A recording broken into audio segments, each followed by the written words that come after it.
High guys, welcome back to the channel. So ಈ ಒಂದು ವಿಡಿಯೋದಲ್ಲಿ ಕೆಲವೊಂದಷ್ಟು ಬ್ಯಾಡ್ ಅಪ್ಡೇಟ್ಗಳಿವೆ, ಕೆಲವೊಂದಷ್ಟು ಗುಡ್ ಅಪ್ಡೇಟ್ಗಳಿದೆ. ಸೊ ಬ್ಯಾಡ್ ಅಪ್ಡೇಟ್ಗಳು ತುಂಬಾನೇ ಬ್ಯಾಡ್ ಆಗಿದ್ರೆ, ಗುಡ್ ಅಪ್ಡೇಟ್ಗಳು ಒಂದ್ ಮಟ್ಟಿಗೆ ಗುಡ್ ಅಂತ ನೆನೆಸ್ಬೋದು. ಸೊ ಎಲ್ಲದನ್ನು ಕೂಡ ಕವರ್ ಮಾಡ್ತಾ ಇದ್ದೀನಿ. ವಿಡಿಯೋ ತುಂಬಾ ಇಂಟ್ರೆಸ್ಟಿಂಗ್ ಆಗಿರುತ್ತೆ, ಅಪ್ಡೇಟ್ಗಳಿಂದ ತುಂಬಿರುತ್ತೆ. ವಿಡಿಯೋ ಸ್ಟಾರ್ ಒಂದು ಲೈಕ್ ಮಾಡಿ ಅಂತ ಹೇಳ್ತಾ ಬನ್ನಿ ವಿಡಿಯೋನ ಶುರು ಮಾಡೋಣ. ಮೊದಲನೇದಾಗಿ ಸ್ಯಾಟರ್ಡೆ ನೈಟ್ ಮೈನ್ ಇವೆಂಟ್ ಬಗ್ಗೆ ಮಾತಾಡೋದಾದ್ರೆ, ನಿಮ್ಗೆ ಗೊತ್ತಿರಬಹುದು ಡಿಸೆಂಬರ್ 15ನೇ ತಾರೀಕಿಗೆ ನಮಗೆ ಸ್ಯಾಟರ್ಡೆ ನೈಟ್ ಮೈನ್ ಇವೆಂಟ್ ನೋಡೋದಕ್ಕೆ ಸಿಗ್ತಾ ಇದೆ. ಇದಾದ್ಮೇಲೆ ಡಬ್ಲ್ಯೂ ಅವರು ಇನ್ನ ಒಂದು ಸ್ಯಾಟರ್ಡೆ ನೈಟ್ ಮೈನ್ ಇವೆಂಟ್ ನ ಅಫಿಷಿಯಲ್ ಆಗಿ ಅನೌನ್ಸ್ ಮಾಡಿದ್ದಾರೆ. ಅದು ಕೂಡ ಜನವರಿ 25ನೇ ತಾರೀಕು. ಸೊ ಜನವರಿ 25ನೇ ತಾರೀಕು ನಮಗೆ ಎರಡನೇ ಸ್ಯಾಟರ್ಡೆ ನೈಟ್ ಮೈನ್ ಇವೆಂಟ್ ನೋಡೋದಕ್ಕೆ ಸಿಗುತ್ತೆ. ಅದಾದ್ಮೇಲೆ ಫೆಬ್ರವರಿಯಲ್ಲೂ ಕೂಡ ನಮಗೊಂದು ಸ್ಯಾಟರ್ಡೆ ನೈಟ್ ಮೈನ್ ಇವೆಂಟ್ ನೋಡೋದಕ್ಕೆ ಸಿಗುತ್ತೆ. ಐ ಥಿಂಕ್ ಡಬ್ಲ್ಯೂ ಅವರು ಸ್ಯಾಟರ್ಡೆ ನೈಟ್ ಮೈನ್ ಇವೆಂಟ್ ನ ರಸಲ್ ಮೇನಿಯಾ ತನಕ ಪ್ರತಿ ತಿಂಗಳು ಕೂಡ ಮಾಡಿಸ್ತಾ ಇದ್ದಾರೆ ಅಂತಾನೆ ಹೇಳ್ಬಹುದು. ಸೊ ತಿಂಗಳಿಗೊಂದು ಸ್ಯಾಟರ್ಡೆ ನೈಟ್ ಮೈನ್ ಇವೆಂಟ್ ನ ಡಬ್ಲ್ಯೂ ಅವರು ಮಾಡಿಸ್ತಾ ಇದ್ದಾರೆ. ಗೊತ್ತಿಲ್ಲ ಇದರಿಂದ ಅವರಿಗೆ ಪ್ರಾಫಿಟ್ ಆಗ್ತಾ ಇದೆಯೇನೋ, ಬಟ್ ನನಗೇನೋ ಸ್ಯಾಟರ್ಡೆ ನೈಟ್ ಮೈನ್ ಇವೆಂಟ್ ನ ರನ್ ಟೈಮ್ ನ ಕೇಳ್ದಾಗಿಂದನೂ ಕೂಡ ಇಂಟ್ರೆಸ್ಟ್ ಅಂತೂ ಕಂಪ್ಲೀಟ್ ಆಗಿ ಹೊರಟೋಗಿದೆ. ನೋಡೋಣ, ಜನವರಿ 25ನೇ ತಾರೀಕು ಕೂಡ ಡಬ್ಲ್ಯೂ ಅವರು ಎರಡನೇ ಸ್ಯಾಟರ್ಡೆ ನೈಟ್ ಮೈನ್ ಇವೆಂಟ್ ನ ಅಫಿಷಿಯಲ್ ಆಗಿ ಅನೌನ್ಸ್ ಮಾಡಿದ್ದಾರೆ. ನೆಕ್ಸ್ಟ್ ಅಪ್ಡೇಟ್ ಕಡೆ ಬರೋದಾದ್ರೆ, ಇದಿರ್ತಕ್ಕಂಥದ್ದು ಡಬ್ಲ್ಯೂ ನೆಟ್ಫ್ಲಿಕ್ಸ್ ಬಗ್ಗೆ. ರೀಸೆಂಟ್ ಆಗಿ ಡಬ್ಲ್ಯೂ ಅವರು ನೆಟ್ಫ್ಲಿಕ್ಸ್ ನ ಹೆಡ್ ಕ್ವಾರ್ಟರ್ ಅಲ್ಲಿ ಒಂದು ಮೀಡಿಯಾ ಇವೆಂಟ್ ನ ಮಾಡ್ತಾರೆ ಅಂಡ್ ಅಲ್ಲಿ ಅವರು ತುಂಬಾ ವಿಚಾರಗಳ ಬಗ್ಗೆ ಮಾತಾಡ್ತಾರೆ ಅಂತಾನೆ ಹೇಳ್ಬಹುದು. ಇಲ್ಲಿ ನಮಗೆ ನಿಕ್ ಖಾನ್ ಆಗಿರ್ಬೋದು, ಟ್ರಿಪಲ್ ಎಚ್ ಆಗಿರ್ಬೋದು, ಎಲ್ಲ ಸೂಪರ್ ಸ್ಟಾರ್ಸ್ ಗಳು ಕೂಡ ನೋಡೋದಕ್ಕೆ ಸಿಗ್ತಾರೆ, ನೀವು ಇಲ್ಲಿ ನೋಡ್ತಾ ಇರಬಹುದು. ಅಂಡ್ ಇಲ್ಲಿ ನಮ್ಮ ಬೆಕ್ಕಿ ಲಿಂಚ್ ಅವರ ರಿಟರ್ನ್ ಕೂಡ ನಮಗೆ ನೋಡೋದಕ್ಕೆ ಸಿಕ್ಕಿದೆ. ಸೊ ಇದರಿಂದ ಕನ್ಫರ್ಮ್ ಆಗಿರೋದೇನಪ್ಪಾ ಅಂದ್ರೆ, ಬೆಕ್ಕಿ ಲಿಂಚ್ ಅವರು ಕೂಡ ಆದಷ್ಟು ಬೇಗ ರಿಟರ್ನ್ ಆಗ್ತಾ ಇದ್ದಾರೆ ಅಂತ ನೀವು ಇಲ್ಲಿ ನೋಡ್ತಾ ಇರಬಹುದು, ಬೆಕ್ಕಿ ಲಿಂಚ್ ಅವರ ಫೋಟೋ. ಅಂಡ್ ಈ ಒಂದು ಇವೆಂಟ್ ಅಲ್ಲಿ ನಮ್ಮ ಟ್ರಿಪಲ್ ಎಚ್ ಆಗಿ ನಿಕ್ ಖಾನ್ ಅವರು ತುಂಬಾ ವಿಚಾರಗಳ ಬಗ್ಗೆ ಮಾತಾಡಿದ್ದಾರೆ. ಮೊದಲನೇದಾಗಿ ನಮ್ಮ ನಿಕ್ ಖಾನ್ ಅವರು ನೆಟ್ಫ್ಲಿಕ್ಸ್ ಅಲ್ಲಿ ಮಂಡೇ ನೈಟ್ ರೋ ಬಂದಾಗ ಅದು PG ಇಂದ ಕನ್ವರ್ಟ್ ಆಗಿ TV14 ಗೆ ಹೋಗುತ್ತಾ, ತುಂಬಾನೇ ರೇಟೆಡ್ ವಿಚಾರಗಳು ನಮಗೆ ನೋಡೋದಕ್ಕೆ ಸಿಗುತ್ತಾ, ಹಾಗೆ ಸೆಕ್ಸುಯಲ್ ಕಂಟೆಂಟ್ಗಳು ಕೂಡ ಜಾಸ್ತಿ ನೋಡೋದಕ್ಕೆ ಸಿಗುತ್ತಾ ಅನ್ನೋದು ಒಂದು ದೊಡ್ಡ ಪ್ರಶ್ನೆ ಆಗಿತ್ತು. ಇವನ್ ಡಬ್ಲ್ಯೂ ಅವರು ನೆಟ್ಫ್ಲಿಕ್ಸ್ ಅಲ್ಲಿ ಮಂಡೇ ನೈಟ್ ರೋನ TV14 ಅಂತಾನೆ ಲಿಸ್ಟ್ ಮಾಡಿದ್ದಾರೆ. ಇದ್ರ ಬಗ್ಗೆ ನಮ್ಮ ನಿಕ್ ಖಾನ್ ಅವರು ಒಂದು ಬ್ಯಾಡ್ ಸ್ಟೇಟ್ಮೆಂಟ್ ನ ಕೊಟ್ಟಿದ್ದಾರೆ. ಅವ್ರು ಹೇಳ್ತಾರೆ, ಅಫ್ಕೋರ್ಸ್ ಫ್ಯಾನ್ಸ್ ಗಳು ಈ ರೀತಿ ಪ್ರಶ್ನೆಗಳನ್ನ ಮಾಡ್ತಾ ಇದ್ದಾರೆ, ಈ ರೀತಿ ಅವರು ಯೋಚನೆ ಮಾಡಿ ಕೂತ್ಕೊಂಡಿದ್ದಾರೆ. ನೀವೇನಾದ್ರೂ ಈ ರೀತಿ ಯೋಚನೆ ಮಾಡಿ ಕೂತ್ಕೊಂಡಿದ್ರೆ, ನೆಟ್ಫ್ಲಿಕ್ಸ್ ಗೆ ಮಂಡೇ ನೈಟ್ ರೋ ಹೋದಾಗ ಸಿಕ್ಕಾಪಟ್ಟೆ ರೇಟೆಡ್ ಆಗಿ ನಾವು ತೋರಿಸ್ತೀವಿ, ಸಿಕ್ಕಾಪಟ್ಟೆ ಬ್ರೂಟಾಲಿಟಿ ಇರುತ್ತೆ ಅಂತ ನೀವೇನಾದ್ರೂ ಯೋಚನೆ ಮಾಡಿ ಕೂತ್ಕೊಂಡಿದ್ರೆ, ಆ ರೀತಿ ಖಂಡಿತವಾಗ್ಲೂ ಆಗೋದಿಲ್ಲ. ಯಾಕಂದ್ರೆ ನಾವ್ ಇನ್ನೂ ಕೂಡ ಫ್ಯಾಮಿಲಿ ಫ್ರೆಂಡ್ಲಿ ಶೋನೇ ನಡೆಸ್ತಾ ಇರ್ತೀವಿ. ಅಫ್ಕೋರ್ಸ್ ಬ್ರಾಡ್ಕಾಸ್ಟ್ ಫ್ರೆಂಡ್ಲಿ ಶೋನೇ ನಾವು ನಡೆಸ್ತಾ ಇರ್ತೀವಿ, ಅಡ್ವರ್ಟೈಸ್ಮೆಂಟ್ ಫ್ರೆಂಡ್ಲಿ ಶೋನೇ ನಾವು ಮಾಡ್ತಾ ಇರ್ತೀವಿ. ಸೊ ನೆಟ್ಫ್ಲಿಕ್ಸ್ ಅಲ್ಲಿ ಮಂಡೇ ನೈಟ್ ಹೋದಾಗ ಸ್ವಲ್ಪ ಫ್ಯಾಮಿಲಿ ಫ್ರೆಂಡ್ ಶೋ ಆಗಿರುತ್ತೆ ಅಂತ ನಮ್ಮ ನಿಕ್ ಖಾನ್ ಅವರು ಹೇಳಿದ್ದಾರೆ. ಇದನ್ನ ಕೇಳಿಸ್ಕೊಂಡು ಫ್ಯಾನ್ಸ್ಗಳಂತೂ ಸಿಕ್ಕಾಪಟ್ಟೆ ಬೇಜಾರ್ ಮಾಡ್ಕೊಂಡಿದ್ದಾರೆ. ಏನ್ ಗುರು, ನೀವು ನೆಟ್ಫ್ಲಿಕ್ಸ್ ಅಂತಹ ಬ್ರೂಟಲ್ ಜಾಗ ಇರ್ತಕ್ಕಂತಹ ಇದಕ್ಕೆ ಹೋಗ್ತಾ ಇದ್ದೀರಾ, ಇನ್ನು ಕೂಡ ನೀವು ಅಲ್ಲಿ ಹೋಗ್ಬಿಟ್ಟು ಫ್ಯಾಮಿಲಿ ಅಂತ ಇದ್ದೀರಲ್ಲ ಅಂತ ಫ್ಯಾನ್ಸ್ಗಳು ಸಿಕ್ಕಾಪಟ್ಟೆ ಬೇಜಾರ್ ಮಾಡ್ಕೊಂಡಿದ್ದಾರೆ. ಆ ಒಂದು ವಿಚಾರನ ಕೇಳಿ ನನಗೂ ಕೂಡ ಸಿಕ್ಕಾಪಟ್ಟೆ ಬೇಜಾರಾಯ್ತು. ಇದಾದ್ಮೇಲೆ ನಮ್ಮ ಟ್ರಿಪಲ್ ಎಚ್ ಅವರು ಪ್ಯಾಟ್ ಮ್ಯಾಕಫಿ ಅವರ ಬಗ್ಗೆ ಮಾತಾಡ್ತಾರೆ.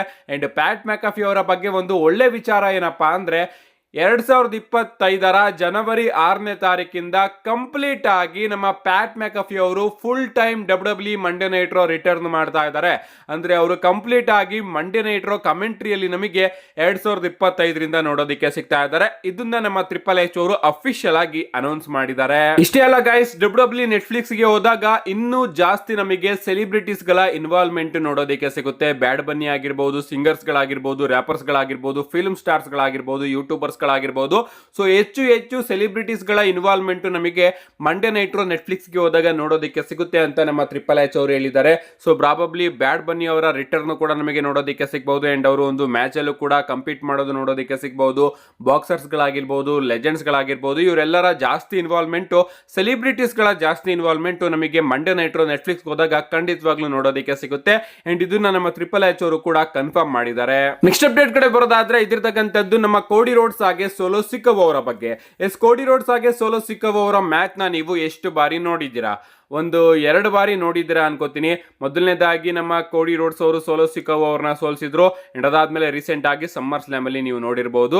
ಬಟ್ ಲೈವ್ ಇವೆಂಟ್ ಗಳಲ್ಲಿ, Monday night Raw off air ಗಳಲ್ಲಿ ನಮ್ಮ ಕೋಡಿ ರೋಡ್ಸ್ ಅವರು ಹಾಗೆ ಸೋಲೋ ಸಿಕ್ಕವ್ ಅವರ ನಡುವೆ ಡಬ್ಲ್ಯೂ ಅವರು ಮ್ಯಾಚಸ್ ಗಳನ್ನ ಬುಕ್ ಮಾಡ್ತಾನೆ ಹೋಗ್ತಾ ಇದೆ. ಅಂಡ್ ಈ ಮ್ಯಾಚಸ್ ಗಳಲ್ಲಿ ನಮ್ಮ ಕೋಡಿ ರೋಡ್ಸ್ ಅವರು ಸೋಲೋ ಸಿಕ್ಕವ್ ಅವರ ವಿರುದ್ಧ ಒಂದು ಅನ್ಡಿಫೀಟೆಡ್ ಸ್ಟ್ರೀಕ್ ನ ಹೊಂದಿದ್ದಾರೆ. ಅಂಡ್ ನಮ್ಮ ಸೋಲೋ ಸಿಕ್ಕವ್ ಅವರು ಒಂದು ಲೂಸಿಂಗ್ ಸ್ಟ್ರೀಕ್ ಅಲ್ಲಿ ಇದ್ದಾರೆ. ಅದು ಕೂಡ ಎಷ್ಟು ದೊಡ್ಡ ವ್ಯತ್ಯಾಸ ಅಂದ್ರೆ, ಇಲ್ಲಿವರೆಗೂ live event, of air matches ಗಳು ಹಾಗೆ ಟೆಲಿವಿಷನ್ ಮ್ಯಾಚಸ್ ಗಳನ್ನ ಸೇರಿಸಿದ್ರೆ ನಮ್ಮ ಕೋಡಿ ರೋಡ್ಸ್ ಹಾಗೆ ಸೋಲೋ ಸಿಕಾವ್ ಅವರ ನಡುವೆ ನಮಗೆ 20 ಮ್ಯಾಚಸ್ ಗಳು ನೋಡೋದಕ್ಕೆ ಸಿಕ್ಕಿದೆ. ಅಂಡ್ ಆ 20 ಮ್ಯಾಚಸ್ ಗಳಲ್ಲೂ ಕೂಡ ನಮ್ಮ ಕೋಡಿ ರೋಡ್ಸ್ ಅವರು ಸೋಲೋ ಸಿಕಾವ್ ಅವರನ್ನ ಸೋಲಿಸಿದ್ದಾರೆ. ನಿಜವಾಗ್ಲೂ ನಮ್ಮ ಸೋಲೋ ಸಿಕಾವ್ ಅವರಿಗೆ ಒಂದು ಬ್ಯಾಡ್ ರೆಕಾರ್ಡ್ ಅಂತಾನೆ ಹೇಳ್ಬಹುದು. ಅವರು ಈಗ ನಮಗೆ ಟ್ರೈಬಲ್ ಚೀಫ್ ಆಗಿ ಡಬ್ಲ್ಯೂ ಅಲ್ಲಿ ನೋಡೋದಕ್ಕೆ ಸಿಗ್ತಾ ಇದ್ದಾರೆ. ಸೊ ಜಾಸ್ತಿ ಟೆಲಿವಿಷನ್ ಅಲ್ಲಿ ಇನ್ವಾಲ್ವ್ ಆಗ್ತಾ ಇದ್ದಾರೆ. ಬಟ್ ಅವರು ಕೋಡಿ ರೋಡ್ಸ್ ಅವರ ವಿರುದ್ಧ 20 ಬಾರಿ ಸೋತಿದ್ದಾರೆ. ನನಗಂತೂ ನಂಬೋದಕ್ಕೆ ಆಗ್ತಾ ಇಲ್ಲ, ಬಟ್ ಇದು ಒಂದು ಸ್ಟಾಟ್ ಅಂತಾನೆ ಹೇಳ್ಬಹುದು. ಸೊ ಕೋಡಿ ರೋಡ್ಸ್ ಹಾಗೆ ಸೋಲೋ ಸಿಕಾವ್ ಅವರ ನಡುವೆ ಇಲ್ಲಿವರೆಗೂ 20 ಮ್ಯಾಚಸ್ ಗಳು ನಮಗೆ ನೋಡೋದಕ್ಕೆ ಸಿಕ್ಕಿದೆ. ಅಂಡ್ ಆ 20 ಮ್ಯಾಚ್ ಅಲ್ಲೂ ಕೂಡ ನಮ್ಮ ಕೋಡಿ ರೋಡ್ಸ್ ಅವರು ಕ್ಲೀನ್ ಆಗಿ ವಿನ್ ಆಗಿದ್ದಾರೆ. ನಮ್ಮ ನೆಕ್ಸ್ಟ್ ಅಂಡ್ ಫೈನಲ್ ಅಪ್ಡೇಟ್ ಕಡೆ ಬರೋದಾದ್ರೆ ಇದಿರ್ತಕ್ಕಂಥದ್ದು ದ ಫೈನಲ್ ಬಾಸ್ ರಾಕ್ ಅವರ ಬಗ್ಗೆ. ನಮ್ಮ ರಾಕ್ ಅವರು ರಸಲ್ಮೇನಿಯಾ 41 ನಲ್ಲಿ ಇರ್ತಾರೋ ಇರೋದಿಲ್ವೋ ಅನ್ನೋದು ಒಂದು ದೊಡ್ಡ ಪ್ರಶ್ನೆ ಆಗಿದೆ ಗೈಸ್. ಪ್ರತಿ ವರ್ಷ ರಸಲ್ಮೇನಿಯಾ ಟೈಮಿಗೆ ಬಂದ್ ಕೂಡ್ಲೇನೆ ಈ ಅಪ್ಡೇಟ್ ಗಳು ಹರಿದಾಡೋದಕ್ಕೆ ಶುರು ಆಗ್ಬಿಡುತ್ತೆ. ರೀಸೆಂಟ್ ಆಗಿ ನಮ್ಮ ಡೇವ್ ಮೆಲ್ಸನ್ ಅವರು ಒಂದು ಅಪ್ಡೇಟ್ ನ ಕೊಟ್ಟಿದ್ರು. ರಾಕ್ ಅವರು ಕರೆಂಟ್ಲಿ ರಸಲ್ಮೇನಿಯಾ 41 ಗೆ ಪ್ಲಾನ್ ಆಗಿಲ್ಲ ಅಂಡ್ ರಸಲ್ಮೇನಿಯಾ 41 ನಲ್ಲಿ ರಾಕ್ ಅವರು ನೋಡೋದಕ್ಕೆ ಸಿಗೋದಿಲ್ಲ ಅಂತ ನಮ್ಮ ಡೇವ್ ಮೆಲ್ಸನ್ ಅವರು ಒಂದು ಅಪ್ಡೇಟ್ ನ ಕೊಟ್ಟಿದ್ರು. ಅದಾದ್ಮೇಲೆ ನಾನು ಕೂಡ ವಿಡಿಯೋ ಮಾಡಿ ತಿಳಿಸಿದ್ದೆ. ಬಟ್ ಆ ಒಂದು ಅಪ್ಡೇಟ್ ಗೆ ಡೈರೆಕ್ಟ್ ಆಗಿ ನಮ್ಮ ರಾಕ್ ಅವರೇ ಆನ್ಸರ್ ಮಾಡಿದ್ರು. ಆ ಬುಲ್ಶಿಟ್ ಗಳನ್ನ ನೀವು ನಂಬೋದಕ್ಕೆ ಹೋಗ್ಬೇಡಿ, ನಾನು ವರ್ಕ್ ಮಾಡ್ತಾ ಇದ್ದೀನಿ ಅಂತ ನಮ್ಮ ರಾಕ್ ಅವರೇ ಕಮೆಂಟ್ ಸೆಕ್ಷನ್ ಅಲ್ಲಿ ಕಮೆಂಟ್ ಮಾಡೋದ್ರ ಮುಖಾಂತರ ಅಫಿಷಿಯಲ್ ಆಗಿ ತಿಳಿಸಿದ್ರು, ನಾನು ರಸಲ್ಮೇನಿಯಾ 41 ನಲ್ಲಿ ವರ್ಕ್ ಮಾಡ್ತಾ ಇದ್ದೀನಿ ಅಂತ. ಅಂಡ್ ಈಗ ಗೈಡ್ PW ಇನ್ಸೈಡರ್ ಅವರು ಕೂಡ ಸೇಮ್ ಅಪ್ಡೇಟ್ ನ ಕೊಡ್ತಾ ಇದ್ದಾರೆ. ರಾಕ್ ಅವರು ಕರೆಂಟ್ಲಿ ರಸಲ್ಮೇನಿಯಾ 41 ಗೆ ಪ್ಲಾನ್ ಆಗಿಲ್ಲ. ಇಷ್ಟೇ ಅಲ್ಲ, ಡಬ್ಲ್ಯೂ ಅವರು ರಾಕ್ ಅವರು ಇಲ್ಲ ಅಂದ್ರೆ ರಸಲ್ಮೇನಿಯಾನ ಯಾವ ರೀತಿ ಮಾಡೋಣ ಅಂತ ಕ್ರಿಯೇಟಿವ್ ಪ್ಲಾನ್ಸ್ ಗಳನ್ನು ಕೂಡ ರೆಡಿ ಮಾಡೋದಕ್ಕೆ ಶುರು ಮಾಡ್ಕೊಂಡಿದ್ದಾರೆ ಅಂತ PW ಇನ್ಸೈಡರ್ ಅವರ ಕಡೆಯಿಂದ ಅಪ್ಡೇಟ್ ಬರೋದಕ್ಕೆ ಶುರು ಆಗ್ಬಿಡುತ್ತೆ. ಅದಾದ್ಮೇಲೆ ಫ್ಯಾನ್ಸ್ ಗಳು ರಾಕ್ ಅವರೇ ಹೇಳಿದ್ದಾರೆ, ಆದ್ರೂ ಕೂಡ ನೀವು ಈ ರೀತಿ ಅಪ್ಡೇಟ್ ನ ಕೊಡ್ತಾ ಇದಾರಲ್ಲ ಅಂತ ಕೇಳಿದಾಗ PW ಇನ್ಸೈಡರ್ ಅವರು ಸದ್ಯಕ್ಕೆ ಈ ರೀತಿ ಅಪ್ಡೇಟ್ ಗಳು ಬರ್ತಾ ಇದೆ, ರಾಕ್ ಅವರು ರಸಲ್ಮೇನಿಯಾ 41 ಗೆ ಪ್ಲಾನ್ ಆಗಿಲ್ಲ ಅಂಡ್ ಅದಕ್ಕೋಸ್ಕರ ಡಬ್ಲ್ಯೂ ಅವರು ಬ್ಯಾಕಪ್ ಪ್ಲಾನ್ಸ್ ಗಳನ್ನ ರೆಡಿ ಮಾಡಿ ಇಟ್ಕೊಂಡಿದ್ದಾರೆ, ರೆಡಿ ಮಾಡೋದಕ್ಕೆ ಪ್ರಾರಂಭ ಮಾಡಿದ್ದಾರೆ. ರಾಕ್ ಅವ್ರ ಏನಾದ್ರು ಬರ್ಲಿಲ್ಲ ಅಂದ್ರೆ ನಾವು ಯಾವ ರೀತಿ ಪ್ಲಾನ್ ಮಾಡೋಣ ಅಂತ. ಬಟ್ ಎಲ್ಲದೂ ಕೂಡ ರಾಕ್ ಅವರ ಕೈಯಲ್ಲಿದೆ. ರಾಕ್ ಅವ್ರ ಏನಾದ್ರು ಎಂಡಿಂಗ್ ಮೂಮೆಂಟ್ ಅಲ್ಲಿ ಇಲ್ಲ ನಾನು ಬರ್ತೀನಿ ಅಂದ್ರೆ ರಾಕ್ ಅವರ ಪ್ಲಾನ್ಸ್ ಗಳನ್ನ ಎಕ್ಸಿಕ್ಯೂಟ್ ಮಾಡಲಾಗುತ್ತೆ ಅಂತ PW ಇನ್ಸೈಡರ್ ಅವರು ತಿಳಿಸ್ತಾ ಇದ್ದಾರೆ.